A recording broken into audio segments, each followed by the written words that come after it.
বৈষম্য বিরোধী ছাত্র আন্দোলনের সময় মানবতা বিরোধী অপরাধের মামলায় কার্যক্রম নিষিদ্ধ আওয়ামী লীগের সাধারণ সম্পাদক ওবায়দুল কাদের সহ 7 জনের বিরুদ্ধে অভিযোগ প্রমাণে সক্ষম হয়েছে প্রসিকিউশন।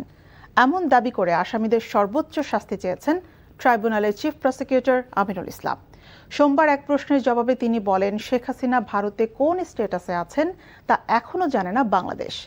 আইনি লড়াইয়ে তাকে ফেরানো হবে বলে আশা প্রকাশ করেন চিফ প্রসিকিউটর। শেখ হাসিনাকে দেশে ফিরিয়ে আনতে বাংলাদেশ সরকার ইতোমধ্যে ভারতের কাছে প্রত্যর্পণের আবেদন করেছে। আইনি প্রক্রিয়ার মাধ্যমেই তাকে দেশে ফিরিয়ে আনার প্রয়োজনীয় পদক্ষেপ নেওয়া হয়েছে বলেও জানান তিনি।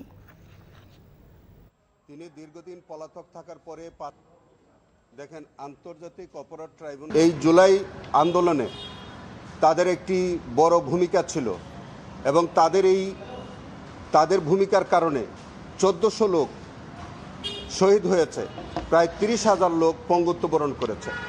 সেই কারণে জনাব ওবায়দুল কাদের সহ যে 7 জন, তাদের বিরুদ্ধে